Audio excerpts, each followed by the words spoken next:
This morning, God woke me up at around 4:44, and I was so tired. I was so tired, and I was fighting sleep. And I said, no, I come out here in the morning, and I'm tired, and I say, God, thank you for waking me up. And then I say, God, wake me up in the morning to spend time with you. And then I come out here and I'm going, God, please let me go back and sleep just for a little while longer. And then I pray, God, don't let me go back to sleep. And God is like, what in the world do you really want? You're limiting me by telling me what to do. You're limiting me. If you have an opinion, what do you really want? And I said, God, don't let me go back to sleep. Thank you for waking me up and help me to fight the lust of the flesh, to go get just a little bit more sleep. I want to know if you want to talk to me this morning.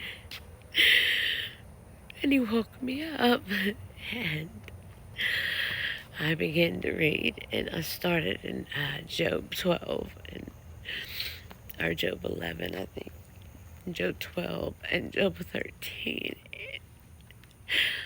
And then God gave me a revelation of that into Hebrews 12.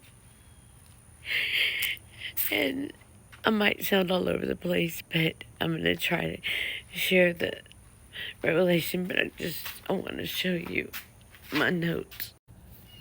So this is what my notes look like whenever God starts. It's more like a map. Here's where the revelation came through. Here is the revelation.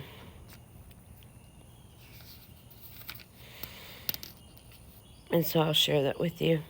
But that was written in an hour with God, and it was beautiful. So I'm going to share it with you. Hold on. All right. So it might sound kind of all over the place, but I'm going to share. Why did God test Abraham with Isaac? Okay. Because Abraham tried to figure out a way to fulfill God's promise to him. Him and Sarah got together, and Sarah gave him Hagar. And that was, God promised him to have, number one, descendants as the sand of the sea. Number two, God would provide a sacrifice. Remember, man separated from God, but Abraham talked to God. Abraham knew God, and he had faith. And the angel stopped him from killing Isaac. He said, God will provide the sacrifice. But that's why he tested him, because he said, I promised you something. You tried to fulfill my promise. That's my promise. And if I promise you something, I'm going to fulfill it. And so Ishmael, and if you read all of Galatians and study, Ishmael is descendants is the example of the curse under the law, which is they will go through the 7-year tribulation because they did not believe Jesus by faith could save them, and what the cross did, because of they went back to any outward circumcision, and they took away the power of the cross. John, he that believeth on him is not condemned, but he that does not believe is condemned already. We were already born condemned to die. We're already born to die. But God made a way through his Son that death was just a door to everlasting life. And death is a door to everlasting life. Jesus reveals just what everlasting life do you want. Eternity with Satan or an eternity with God? Because Satan is the world. Okay. The law did not come to condemn us, but the law came to make us aware of our sinful nature and that we were already condemned. It was to reveal to us we were already condemned. Nobody was perfect. There was no one in heaven. No one in heaven was found perfect. But the Lamb that was slain, the sacrifice, nobody was found perfect. And Job repeats that in Job 12 or 13, that God did not even trust the angels in heaven to be perfect. So Job says everything's in his hands. The ear tests the words it hears. That's what we're supposed to do. We're test the words it hears. When we hear those words, does that sound like God? We know God's voice. We know God's word. Does that sound like God's word? Test the words. And what spirit is coming at you? Wisdom belongs to the old, but true wisdom comes from God. Only true wisdom can come from God. People who are at ease mock those who are in trouble. They push people who are stumbling, so they just kick them when they're down. And Galatians 5 tells us, like, we put on the fruits of the Spirit and we take off fighting and devouring each other.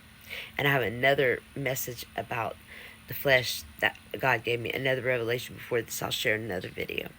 But robbers are left in peace. Robbers are left in peace. God leaves them alone. And those who provoke God live in safety, though God keeps them in his power, because God is in control of everything. Ask the animals, they will teach you. The birds, the earth, the fish, they will teach you that everything belongs to God. And he will take the arrogant and wise. They will be... Job 12:25 says they will grope in darkness without a light. Okay, and then let me go to the next. So the spirit behind the tongue, the opinion of the tongue. So Hebrews 12, Job 12:13. Zophar went to visit Job. Now Zophar is just condemning Job. You must be sinful. Zophar talked to Job, but Job said, I'd rather talk to God. Peter in the storm, his sin. What was his sin? He took his eyes off Jesus. Jesus said, keep your eyes on me. Don't look at the storm. Hebrews 12. Here it is. Lay aside the sin which so easily besets us. Run the race and persevere, eyes fixed on Jesus. The lust of the flesh is to look away with others in fear, dismay, judgment, lust, opinion, condemnation.